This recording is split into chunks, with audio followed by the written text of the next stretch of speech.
What is going on, guys? Big Cloud here, back again with another video. How you guys doing? Welcome back to the channel.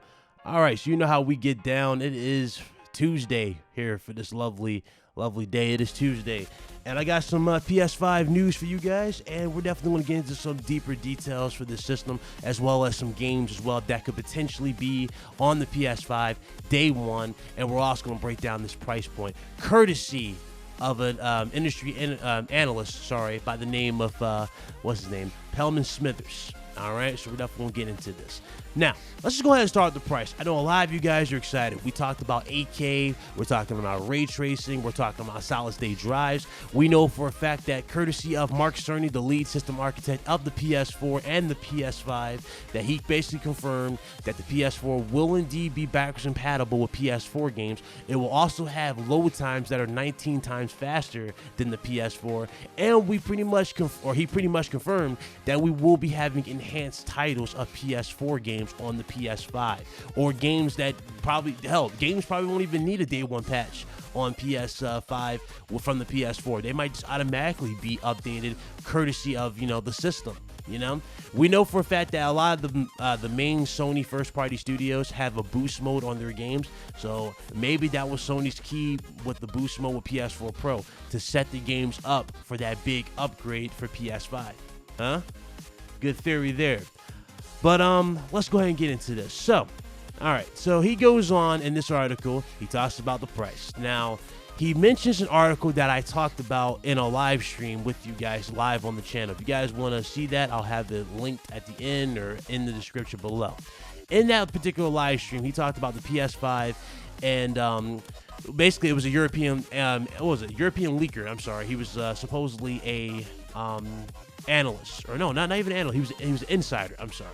And this individual leaked the PS5 price at $500. Now, we talked about it, we broke it down, we kind of figured, if they are going to go with X amount of things, well, it could be. And then eventually, that's when Mark Cerny leaked the PS5 news on Twitter, and everybody went crazy, and all of you were hitting us up live on the channel. It was actually pretty surreal that it happened immediately as soon as we were talking about PS5 price. It happened. Well, according to this individual by the name of Pelman Smithers, Mr. Smithers believes that Sony is going to be using the AMD Ryzen 3600G CPU in the PS5, and he believes the reason why they're going to go with that is because we know for a fact that Sony did announce that they're going for a 7nm 8-core Ryzen CPU that supports ray tracing, and some of the mentioned features basically points at Sony using this particular CPU, which was unveiled earlier this year at CES 2019. By the end of 2019, this specific CPU should retail between $180 and $220 per unit, which should keep the price down of the PS5 to $400.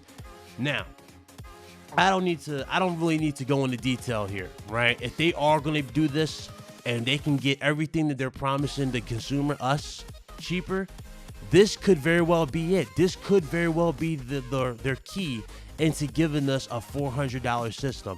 If they can pack in everything they're talking about, such as the faster load time, such as 8K resolutions, through checkerboard rendering, because we already know checkerboard rendering is still going to exist because, number one, there's no 8K TVs out there that are affordable. Number two, it would be unwise for Sony to focus on that. So it will make sense for this, right? We know this CPU is more capable than that of the Jaguar CPU, and we know for a fact that Sony's even going for a higher res VR experience, and they're even upgrading their audio experience with 3D audio. Sony's definitely stepping up in the right direction. So if they're going with this particular CPU, this can most certainly be it. We don't know how much the GPU is, but according to this, the GPU that they're going for, which is the Navi, won't be that more expensive than we think it is. So if they can get that down to us for $400, that's a steal.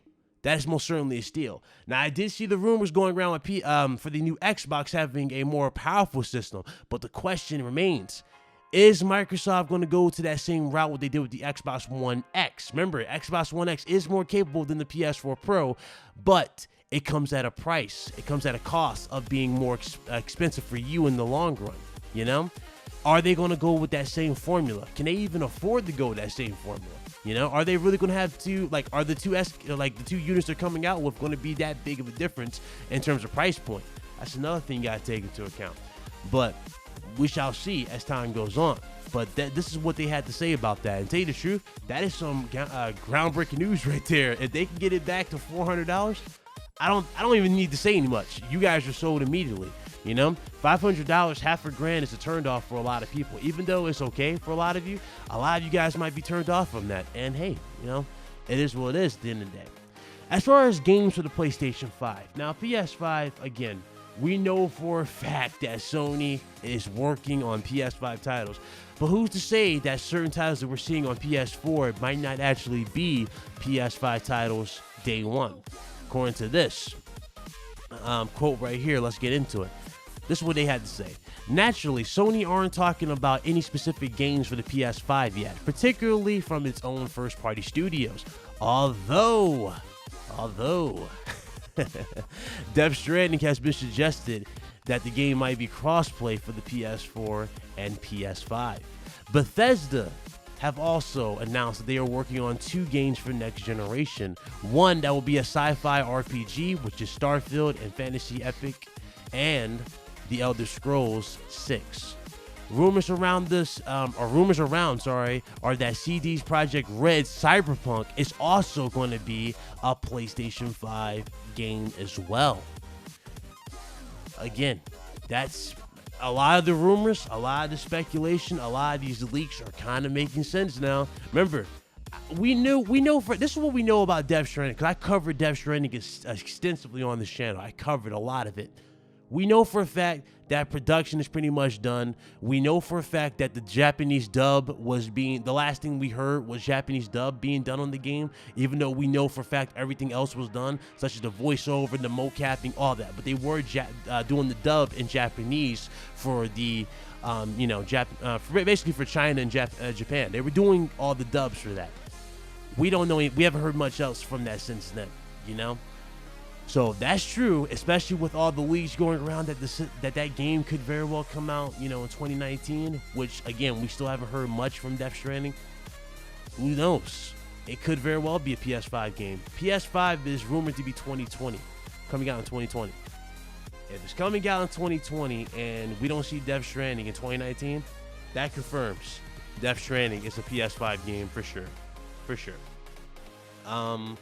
Ghost of Tsushima is another game that wasn't really mentioned on this list. I don't think it was mentioned on this list, but yeah, wasn't mentioned on this list. So something tells me Ghost of Tsushima could very well still release on PS4 and just have an enhanced version on PS5. Like I get used to saying enhanced on PS5, so we'll have an enhanced version on PS5 going forward.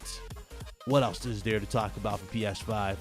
Pretty much stuff that we already know, right? We know Days Gone comes out on the 26th of this month, and that's pretty much it. Oh, and The Last of Us Part 2 had his mocapping officially done, so we don't know when that's going to release. Hopefully, we will get more details around E3 week. Something tells me Sony will have another State of Play. They will have a Part 2 to State of Play, and that will focus on the PS4 and the extensive lineup for 2019.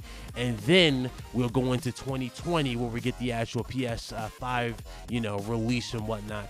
And we'll probably get the PS5 reveal by the end of this year, going into December with PSX. So that's just my thoughts right there. All right. That's pretty much it, guys. That is pretty much it. Not much else needs to be really discussed here. A lot of stuff we kind of already knew about. But yeah, PS5, $400. It could very well happen. $400. Maybe Sony did find a way to actually get that price down.